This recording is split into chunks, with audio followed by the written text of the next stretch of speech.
Hi,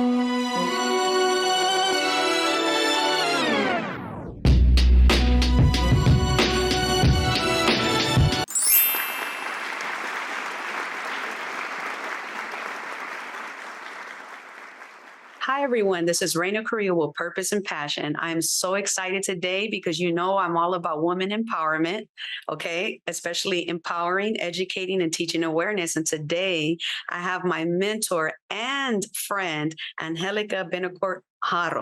And she is definitely an amazing financial advisor and an entrepreneur. So thank you, Angelica, for being here on Purpose and Passion with Lux Media. Woohoo! Ooh, thank you for having me on. I'm excited. Yes, I am excited today as well. I see your beautiful view in the background. Look at the beautiful family picture. Oh, my little ones. Yes, I love your office. It's amazing. I want you to take our viewers back memory lane where you were, born and raised. Where's your family from? And a little bit of your childhood. Okay. So I'm originally from Northern California, and now I'm residing in Southern California. But my parents are from Mexico, both born in Mexico. They migrated here many, many years ago. I would say about 47 years ago. I have 11 siblings. There's 7 girls, 4 boys. Wow. Yes. So half of us were born here, and the other half were born in Mexico. And so when my parents migrated here to the United States, they were chasing the American dream. They were poor in Mexico, and they just wanted a better life for their kids that they had. And so they came and they crossed the border and faced many, many challenges. And a lot of people think that just because you arrive here to the United States of America, everything automatically is going to be better. And unfortunately, if you're poor in one country, you come here, you're also going to be poor. Yes, So yes. it was a constant struggle with my mom and dad and finances. And so we got to a point where my mom and dad separated. My mom left. I was 8 years old. I remember one morning waking up, saying good morning to my mom and my dad, getting ready to go to school in a big apartment complex. And so this apartment complex that we lived at wasn't necessarily the best neighborhood. Actually, it wasn't the best neighborhood. There was a lot of drug dealing, a lot of, fights all the time. The environment was like really, really bad. And not all the kids went to school, but my parents had higher standards for us, for what they could, do with us. And obviously we went to school every single day. And I just remember that day that I got off the school bus, and these kids that hadn't gone to school come running up to me saying, Angelica, your mom left. I'm like, yeah, I know. She left to work, right? Yes. That's something she did every single. Oh, she left you guys. I'm like, what do you mean she left us? Yes, your older sisters were running her, chasing her down the street saying, Mom, don't leave, Mom. And they were crying. I'm like, oh my God, these kids, like, can they bully me anymore? I just felt like they were bullying me. But at that point, I did fear something inside. And I just remember running to the apartment that we lived at. Mind you, 13 of us lived in a 5-bedroom apartment. Okay. Back then they did make 5-bedroom apartments. We all shared rooms. And I just remember walking in and seeing my dad cry for the very first time. I don't ever remember seeing my dad cry. My dad was very strong, didn't show his emotions. And my sisters were also there. And I just remember seeing them cry. And at that moment, I knew that my mom had left, And so I remember asking my dad, like, Dad, did my mom leave? Did she leave? And I remember him like clearly. This was 40 years ago because no, sorry. This was 31 years ago because I'm 41 right now.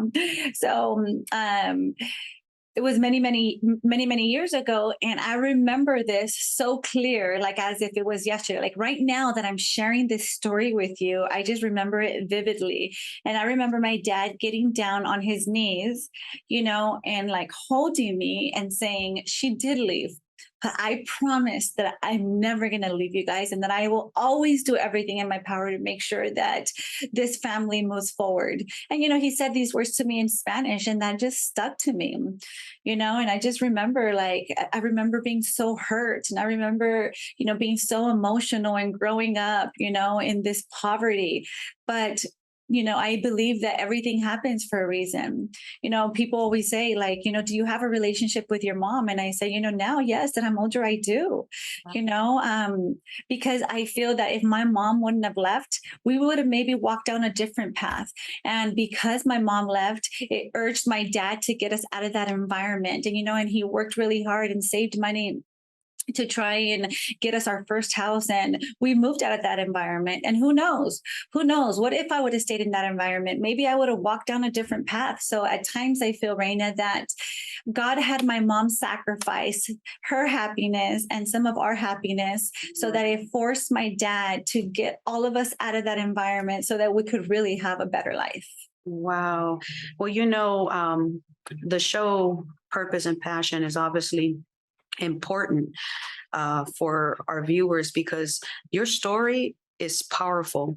How was the healing process and forgiveness process? Because I know that there's other people out there, that are young, that are watching this, that was left by their father or mother. And, I want you to share how you were able to heal and forgive so people will understand that you don't have to hold on to resentment and be angry. You know what I mean? Yeah. You know, Even now as an adult, I've never been this resentful person. If I have a little disagreement with somebody, like, I want to quickly not have that ugly feeling inside because it affects everything that you do in that day. You Mm-hmm. know, but I will tell you that as a little girl, Raina, I did grow up with a lot of emotion and, hurt. And I would question, like, I felt like I wasn't good enough. Like, why did my mom leave? I was only 8 years Yes. old. I had a younger sibling. My brother was only, at the time, he's 3 years younger than me. And my youngest sister was only two, and I used to think, like, why were we not good enough for my mom? So I grew up, thinking I wasn't good enough. Mm-hmm. And so at the very beginning, when my mom left, she called us. Obviously she knew the phone number, and she called. And I remember we would just cry, Mom, when are you coming back? When are you coming back? And she would say, I'm going to come back in, like, 60 days. And my dad would make a calendar for us, and Oh, he would put a calendar. He would write 60 days, and every single morning we would wake up and mark off one day, mark off one day. And it was going to get closer to the day that my mom would return. And then yes. that 60 days came and she wouldn't return. Oh my So God. I'm like, oh my God, like, she's not a person of her word. I started questioning Yes. her. But as I grew older, Rena, I felt like, it's not good to hate people. Mm-hmm. I think that, I started to think, and this is more as an adult, because as Yes. a little girl, I didn't hate my mom. I loved her. I wanted to see her. I wanted to hold her. I wanted to hug her. So I didn't hate her. I was like 8 years old, and I think that you start learning about hatred and all that as you get older, as you become an adult. But Yes. then, I started to understand, like, if especially after I had kids. Okay. So, especially after I had kids, I started thinking, like, and thank God I didn't go through the postpartum, depression and stuff, but I know that it exists. And I said, like, Yes. what if my mom was going through some type of depression? You know, what if, our family would have been affected more if she would have stayed, And I started thinking, like, maybe she wasn't happy. She was, in this marriage, and she wasn't happy. And her only way out was to leave, And so I forgave her. I forgave her a long time ago, Yes. because to live with hate in your heart, it's so bad. Yes. People make mistakes, and you just got to learn how to forgive them. You don't have to forget, because I've Mm-hmm. never forgotten. It's a part of me that she left us, but you have to learn how to forgive. And so I think it took about 5 years for my mom to come and see us for the very first time. And so I just remember feeling love and joy and excitement. I didn't, I didn't hold hatred towards her. But then as I Yes. grew up, people would say, like, oh my God, like, how could your mom leave you guys? Like, don't you hate her? Like, how could you even have a relationship with her? And I said, first of all, she brought me into this world. Yes. She brought me into this world. Her and my dad sacrificed so much to come here to the United States of America, to give us a shot, an opportunity, so that Yes. we can grow up to possibly have a better life than they had. And and because of that, because of finances, unfortunately, their marriage. And Yes. because of that, they parted their ways. And so I'm blessed, Raina. I will tell you that I don't hate my mom. There's not 1 ounce inside of me that hates or dislikes my mom. I love my mom, but it does hurt still, as you can Yes. tell when I talk about it. But I'm thankful. I'm thankful that she brought me into this world. I'm thankful that her and my dad came here to the United States of America to give us this life. And I feel that she made me who I am today. Yes. Because she left, I grew up with so much hunger and so much desire to be somebody big in life, Raina. And I just wanted to be somebody. I wanted to be somebody Yes. significant. And so I think she created that. She created that inside of me when she left. And maybe I wouldn't be this person that I am today if she was still around. So I'm thankful. I'm thankful for everything I have today, has to do with Wow. everything I went through in life. Wow. Angelica, that is just, Mhm. woo. It's an emotional roller coaster for me because everybody's different, right? Everybody will take situations like this differently. And then listening to your story and just understanding, like somebody told me, like, hate can block your blessings, you Mhm. know? And just knowing that you never hated, maybe you were disappointed in your mom, and it hurted and things of that nature. But the forgiveness part is so inspiring because in the Bible it says, God even says, like, your mother can leave you, but I'll never leave you and forsake you. So just hearing your story is just like, wow, like I'm just blown away. And yes, I believe things happen for reasons. And I'm grateful because you are my friend, just know that you forgave your mom a long time ago and you have that relationship because at the end of the day that's your mom, that is your mom. So how was like school after that? Like once mom left, how was school? Elementary, middle school, high school, what was that journey? So, obviously kids in the neighborhood found out my mom left. And so we would be bullied at school. But I'm so thankful that I had the support of my sisters. You Yes. know, I lost my mom, to have raised me. I Yes. didn't lose her, she didn't pass, but she wasn't around to help raise me. But I gained so many moms. Yes. So I have this relationship with my sisters, Reina, that it's hard to describe.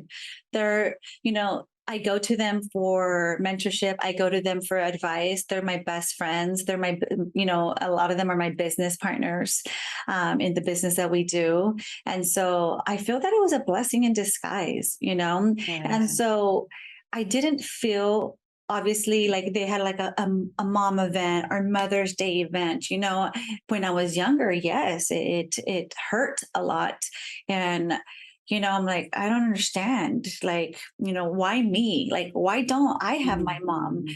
But then as I got older, Raina, when I was in college and then I started to become a independent individual, I admired more my sisters and I appreciated everything that they did because, we lived in poverty, to be honest with you. We Yes. didn't have a whole lot.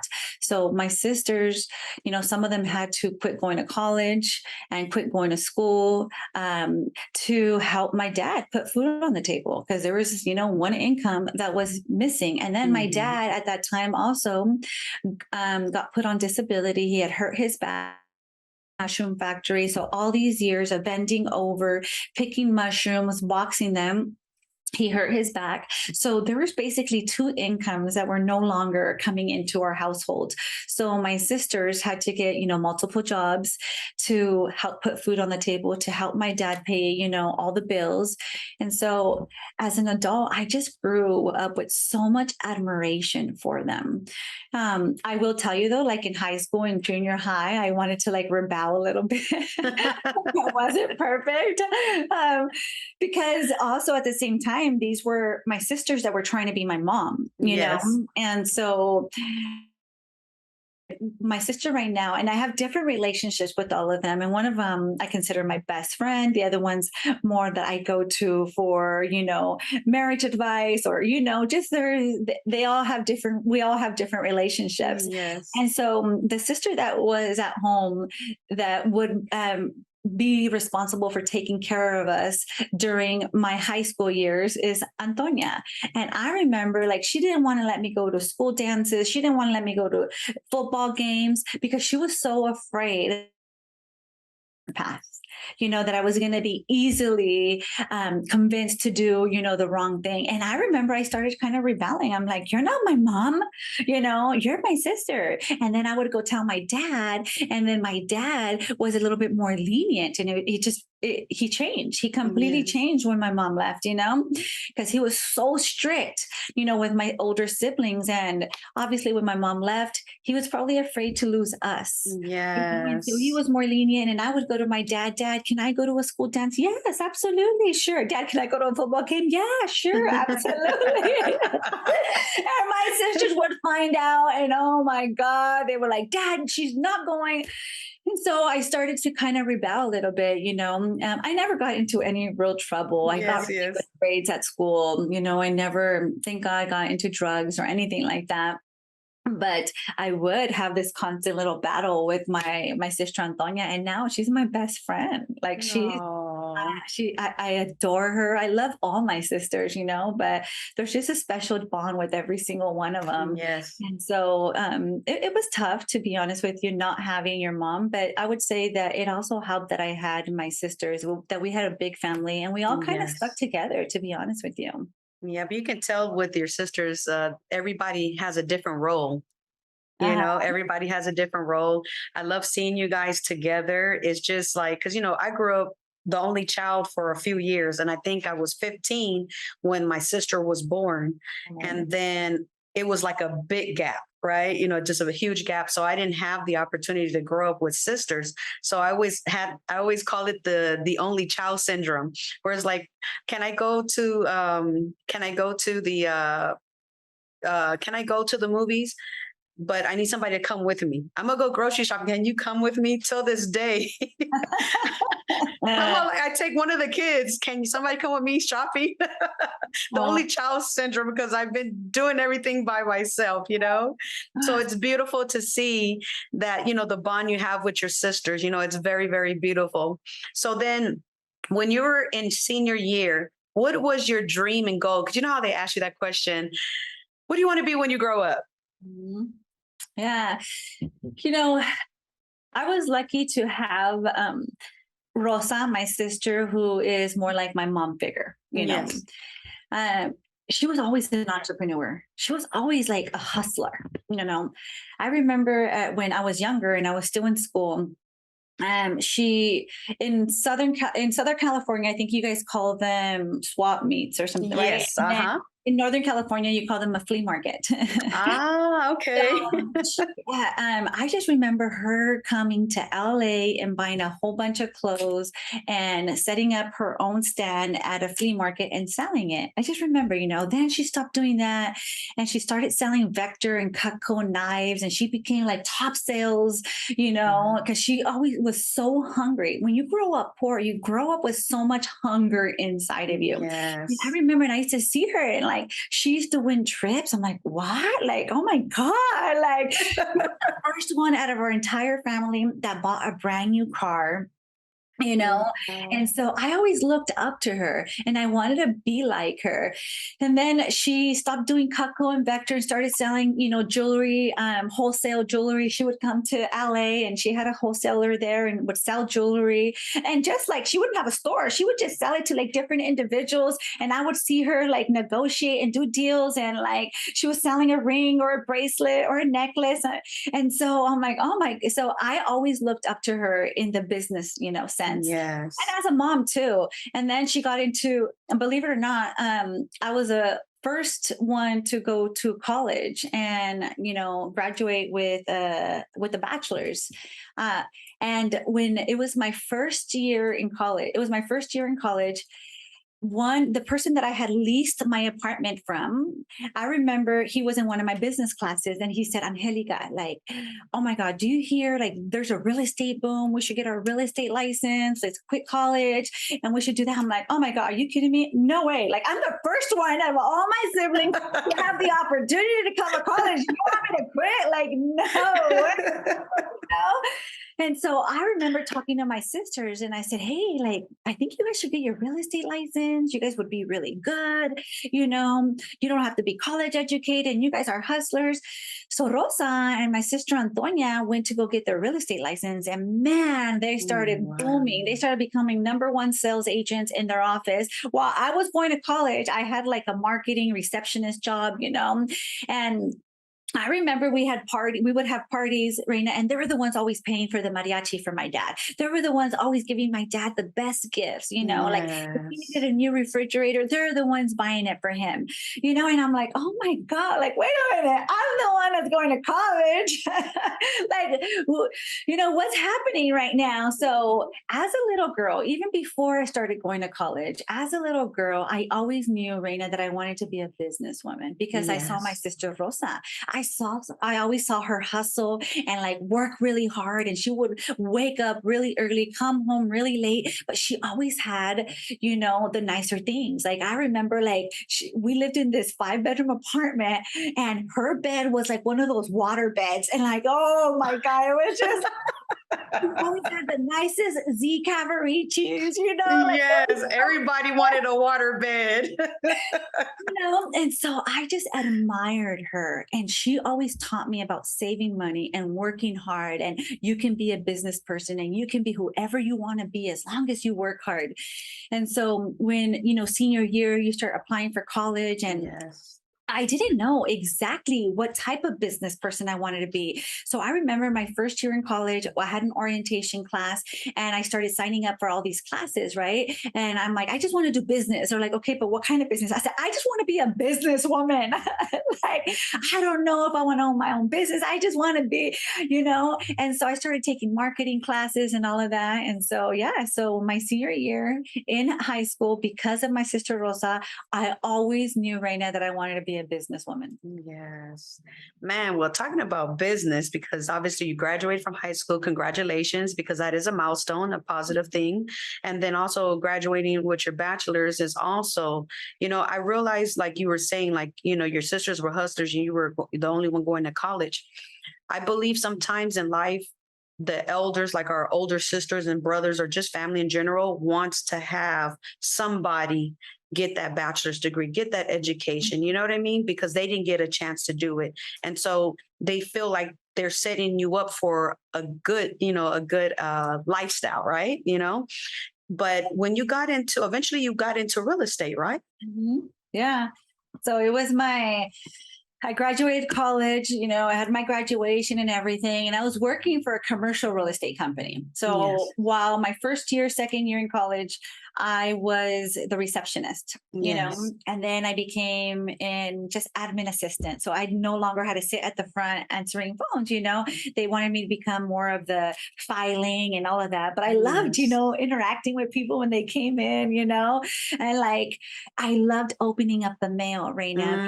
Would open Mm. up the mail and it was a commercial real estate company, right? So they would buy big buildings, they would have all these investors send in money and they would send in money for 250,000, 500,000. And I'm like, oh my God, one day I know I'm Yes. going to be able to write one of those checks. it just like it opened up my appetite and it made me even Mhm. hungrier. And then it wasn't a vision anymore and it wasn't a goal. Like I was actually seeing it, Yes. and I was actually holding it like somebody's $250,000 check. And I would go and give it to accounting, and then shortly after that, I became the marketing assistant because I started taking marketing classes, and Yes. so I became the market. Then when I graduated college, I became the marketing director. But I think I was getting paid like only like 70,000 with bonuses and all that stuff, right? Well, back then, that was a lot It of was a money. Yeah, I think I mean back then, yeah, definitely. But it helped that I went to college and I just worked there for a very long time and I started moving up and I would get like these bonuses and stuff. And so it was about 70,000, right? And then I had a conversation with Rosa and I said, sister, like I want to get into real estate. I know you guys are doing the real estate side. And to be my own boss.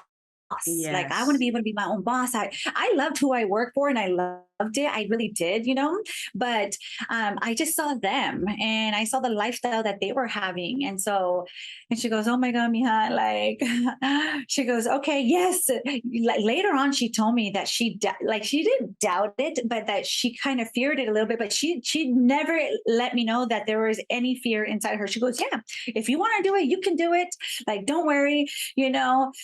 So obviously I started doing that on a part-time basis. I got my real estate license and I started doing mortgages. And she goes, "Perfect. Yes. We'll do the real estate side. You guys do the mortgage side." And so any real estate transaction you guys have, you guys throw our way. Any mortgage transaction we have, we'll throw your way. And so my sister Elia, which is my oldest sister, her Mhm. and I got our real estate license at the same time. And we started doing the mortgage side of it. And then Rosa and Antonia started doing the real estate side of it. And boom, we just started handing each other Wow. so much business. And it was like I started doing that. I was doing it part-time. And obviously I was already making in a month what I would make in a year, Mhm. at my job. And I was like, "Oh my God." She goes, "Mija, you can leave it already." And I'm like, "I know, but it's just like that security, that safety." Yeah. The people that I was around, the environment, the associations, And so I ended up quitting it. And obviously, I dedicated more time to the mortgage business and I excelled in it. And later on, Rosa said that she had some money saved. God forbid, something happened, that it was a chunk of money that was going to go into my bank account in case I needed it. Oh, that's so sweet. Yeah. And so that's how I got into the mortgage business. So then once you got into the mortgage business, I always tell people like Royal Financial Group for me is like the Costco of life insurance. Because when you go to Costco, you can get anything you want, and I am proud to be, a part of your organization, right? So I want to commend you on having, being a financial advisor because having like Series 6 and 36 and all these other numbers, you know, it's a hard exam. It's a hard it's just hard in general for me, right? And so just to know that you have that securities license, it's like, hey, I'm just so proud of you. You know what I mean? You're beautiful, you're smart, you got a huge heart, a super huge heart. So I love that about you. So how did it all work out from real estate to, World Financial Group and things of that nature? So my sisters and I were very successful. We were making, each of us were making close to seven figures every single Wow. now because Raina, as you know from my story, we grew up working really hard, Yes. and when we commit to something, we're going to go all in. And not necessarily that you always go all in. I don't think anybody goes 100% into anything, but we were just, we were excited, to have this business opportunity when we were in real estate and mortgages, and we just took off running with it. And Yes. so then 2008 happened. I think one of the biggest reasons I became very successful in mortgages was because I had a big dream. I had a dream to be able to retire my dad. Ever since we were little, I remember always telling my dad, Dad, one day I'm going to retire you. Dad, one day I'm going to retire you. And I used to say that to him all the time. I saw my dad give up his goals and his dreams, so that we can have a better life. Yeah. And so that was just one of my biggest goals. That was one of my biggest whys. That was one of my biggest purposes in life. So I knew that if I was going to go to college, then I was going to try and retire him with whatever job I had. And unfortunately, when you're making, $50,000, $70,000, you can't really retire your parents doing that. And so I knew that real estate was going to allow me the opportunity to possibly retire my dad. And so when I would make these big commission.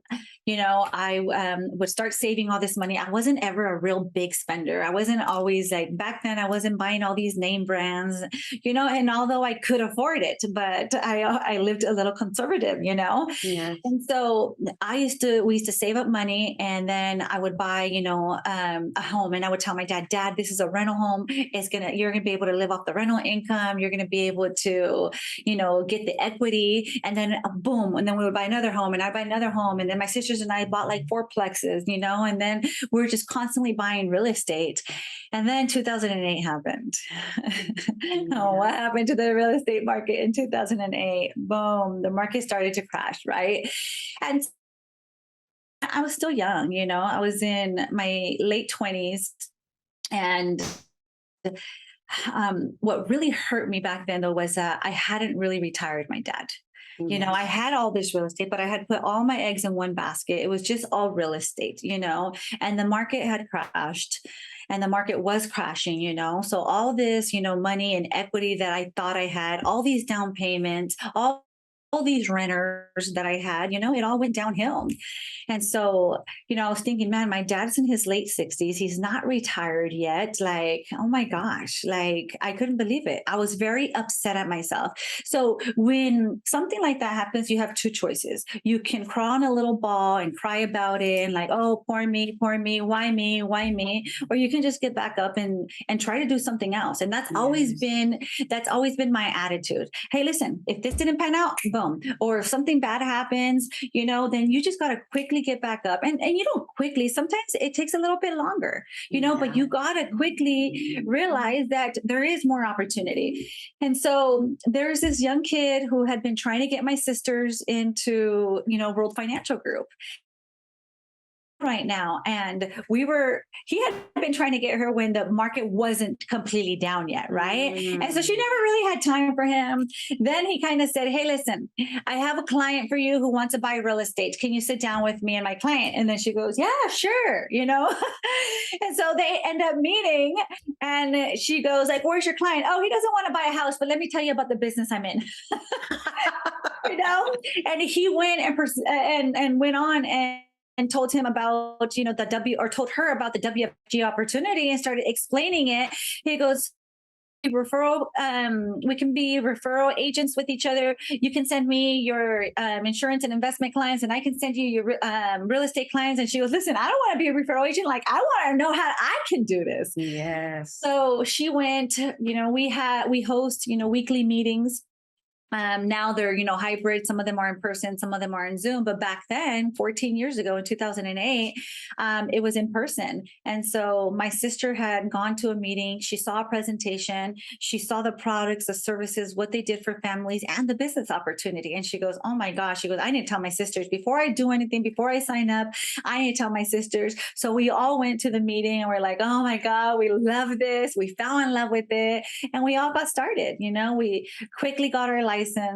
We fell in love with the company, what it stood for, their mission, no family left behind, the products, the service, the education, and also the business opportunity. And we knew there was a huge need out there. And so initially we thought we're just going to do it part-time, right? Hey, we're already doing real estate. Yeah, it's going down right now, but we can sell it to our current clients. We're over here helping a client achieve their goals and their dreams of purchasing their first home. God forbid, what if something happens to the breadwinner? Well, we need to put some life insurance in place, so that was our mentality going in. But then we quickly realized that it was a different feel. Like, oh my God, the amount of stress and time in real estate was very minimal to the amount of stress and time that it takes to build, in insurance investment business.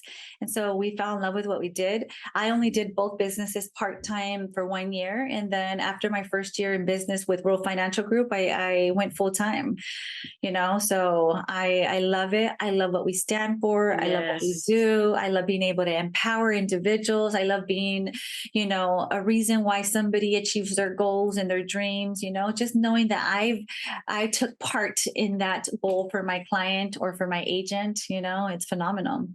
Well, thank you for sharing because it's inspiring to see a woman in a male dominant industry. Okay, number one. It's also amazing to see a strong Latina in this industry with a securities license. That is so dope. I'm so inspired and so proud of you, Angelica. Serious, I really am. And, I always say, like, that's what when I say I like showing you off is because I'm so proud of you. When you just want to bring somebody to the table with other fabulous women, it's like showing you off. It's like, look at this is my friend and she's awesome. And so how was it in business to like how did it feel when you reached your first your first million? Like, what did you do? Like, how was that day? Describe the day. Like when you seen that $1 million in your bank account, how did you feel? Well, I'll tell you something that felt even better than that, Rena. Because sometimes it's not the money or the amount of money, it's what you can do with it, right? Yes. And so I got into WFG, and I remember telling my dad, Dad, I found the business that's going to allow me to retire you for real this time, Yes. And like he would say, oh, Mija, don't worry about it. Oh my God, don't worry, Mija. You just work, do it for you.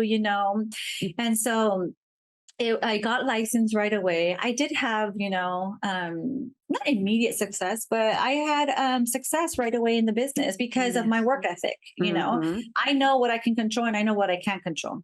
And I can control the amount of time and effort that I put into something, right? And so I just went all out at the very beginning. Like I loved it. I wanted to talk to everybody about it. I was just so excited. People needed our products. And in all these years, Raina, of being an entrepreneur, being a business person, Yes. nobody had ever talked to me about the concepts, about the education that this company teaches, about the products. Like nobody ever approached me even about the business opportunity. Like what? Like, so I knew that there was a huge need out there, right? Hmm. At the very beginning, I got licensed right away. I became a marketing director with the firm within my first month in the business. And then quickly, shortly after that, 4 or 5 months later, I became a senior marketing director. Wow. And so I remember the day I accomplished that senior marketing director position, I remember sitting my dad down and I said, Dad, so this is like less than 6 months into the business. I said, Dad, I found a business, this business that I talked to you about, and it's going to allow me, it's not something I want to do. It's going to allow me to retire you forever. So from here on out, Dad, you never have to worry about any of your medical bills, any bills that you have, your rent, your mortgage, whatever it is, I'm going to take care of that for you. And Wow. I would tell you, Raina, that was 14 years ago. And until this day, I've never failed to pay my dad his monthly retirement. Every Wow. single Sunday, my dad calls all of us every Sunday starting at 10 a.m. Okay. But the third Sunday of the month, he tells me how much all his bills are. And he goes, Mija, just letting you know, my bills came out to this much. Okay, Dad, not a problem. I come in, I send a reminder to my assistant, remind me to write my dad's check so that you can mail it out. And I come into the office and I write my dad's check. And it hasn't changed, for What 14 a years. blessing. So I'm going to tell you, so it's not necessarily making 1 million. It's not necessarily making 100,000 or whatever it is. Yeah. It's, being able to accomplish a dream that you had. and that was always my biggest dream, to be able to provide for my dad, because I know how much he gave, so that Yes. I could have and my siblings could have this life. So I would tell Yes. you, I was on, Cloud nine. exactly. I was on cloud nine. It was such a huge accomplishment. And I love it. I love being able to do that every single month. It just makes me feel good. They Yes. say the best money is not necessarily, the best money is not necessarily the money earned, but you feel best when you're giving it away. Yes, of course. Yes, yes. And then so you met your husband in the business. I did. I did. It was my first convention. So the company World Financial Group has annual conventions, and sometimes back then when I first got started, the conventions were at the LA Convention Center. Yes. Now we host them in Vegas, either at the MGM Grand, mainly at the MGM Grand, right? So back then it was at the LA Convention Center. It was my first year in the business, and I remember, the person that was training us, he said, like, you got to go to this convention. And there's this guy, his name is Guillermo Haro. He's Latino. He's a little arrogant, but man, but he's awesome. He's amazing. And we're like, oh, okay, awesome. My sisters and I weren't excited to meet him because we wanted to hook up or anything. We were just very inspired that another Latino at the Yes. time was the only Latino that was making seven figures, or 7 figures or more. And so I remember going on stage. It was like I had only been in the business. This was in March. I got in the business in January. So 2 months into the business, I think I took like 25 people with me that were on my team to this event. And he spoke several times. And my sisters and I would like sit in a crowd and like cry because he touched our hearts so much. He had also been in the mortgage and real estate industry. Mhm. And then he had talked about, one day he walked, he was meeting his mom to sign a paper, and he called to his mom, where are you? He goes, oh, I'm at this person's house. He goes, whose house? He goes, I'll send you the address. You can come here and I can sign the paper. So he goes and knocks on the door. And I don't know if I'm saying it exactly, Yeah. but for the most part, this is how the story goes. He goes and knocks on this person's door, and he goes, hi, I'm looking for Galdencia Haro.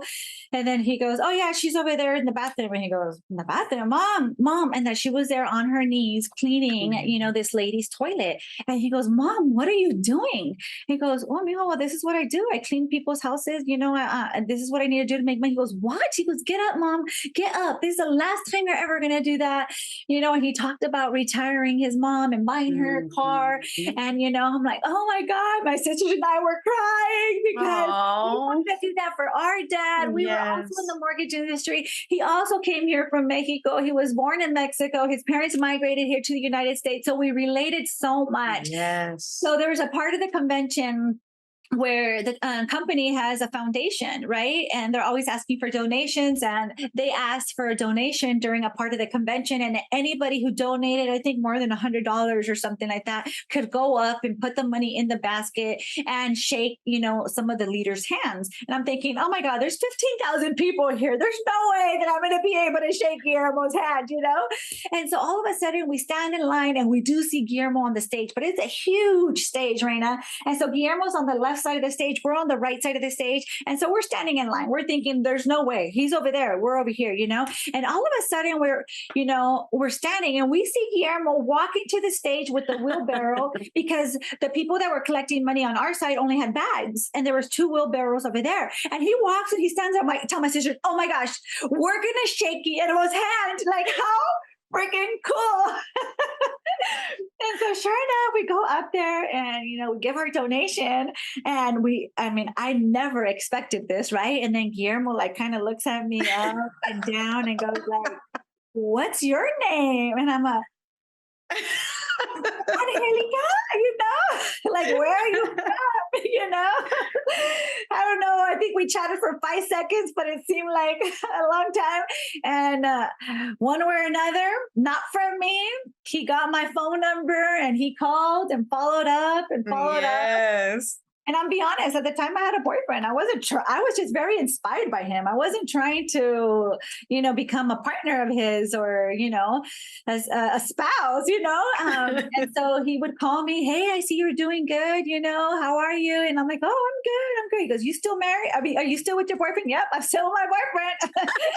And then things happened between him and things happened between my ex-boyfriend and I, and he just kept following up and following up. And I was like, kind of, Yes. no, I'm good. I'm good. I'm good. And the closer that he is, he closed me. And Yes.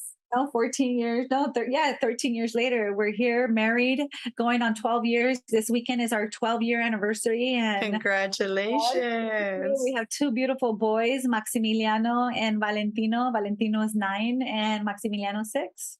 Wow, I love it. To me, it's a fairy tale. It's beautiful. I'm gonna tell you something. Like I said, once again, you're a woman, you're Latina, and you're inspiring. So for the women out there that, are stay-at-home moms, or, they're going to college or working part-time, but they have a strong why to be successful. As an entrepreneur, Angelica, what would the message be for you to them, the viewers? I always say that if you put your mind to it, you can achieve it. Like, you always have to take that leap of faith. You can. If you look on my social media constantly, you can have it all. And the reality is you can. Whether you're single, whether you're married, maybe you don't have a supportive spouse, maybe you do have a supportive spouse, maybe you've never worked your entire life, but whatever it is that you desire to do, you can do it. And you just have to take one bite at a time, step by step. Don't think that you have to become successful, and also that you have to become successful right away, because you're not going to become successful right away. Okay. And failure is part of success. And this is what I tell all the female ladies out there, that failure is part of success. You are going to fail, but you're going to learn from that failure. If you don't fail, you're not going to become successful. Don't think that you're going to try doing something once and everything's going to go right. No, it's not. And what I will tell you is that regardless of how busy you are, regardless of how busy you're not, if you want to accomplish something, you need to learn how to organize your life. Yes. Okay. For me, like, how am I able to accomplish all of this? And I will tell you, I have help at home, and not everybody has help at home. Yes. Okay. But if you want to be able to accomplish certain tasks, give yourself little goals. Like, I want to accomplish this, and then boom, achieve that goal. And then you give yourself a little bit bigger goals, and then a little bit bigger goals. And then for me, my calendar that's on my phone is my boss. That's right. Anything that I want to accomplish or that is important to me, I make sure I put it on my calendar, and I let my calendar run my day. I don't let my day run me. Granted, I'm a mom. Things happen all the time. Like today, my son stayed home from school. And so I was at home right before this interview, and I was like, okay, baby, I'll be right back. I'm going to go do the interview at the office, and you try maneuvering and you have to pivot. But I would say that we're no different than men. That's right. Well, Angelica, how can our viewers find you on social media? I have my Instagram page. It's Angelica WFG. Angelica is ANGELICA WFG. That's my Instagram page. Also, Angelica Betancourt is my Facebook page, but I'm more active on my Instagram page. And then my Instagram page also has my website on there, so you can reach me through IG. Oh, thank you, Angelica, for just gracing purpose and passion. I'm so grateful that you were here today through Zoom to get the interview completed. And I'm just so happy today. Thank you so much. It's just an honor. Thank you. Have a blessed day. I love you, Raina. I love you too, Angelica. Glutathione is a big word. It's the body's own master antioxidant. It's a scavenger for free radical, bacteria, and viruses. There are no products in the market with the ingredient Nasset. Nasset increases the production of glutathione that's in our body already to strengthen and enhance our immune system, elevate sense of well-being, support muscle strength and endurance, cognitive function, and liver support. It helps with increased energy and blood sugar regulation. Get your bottle of GSH Plus from www.salvationnutra.com.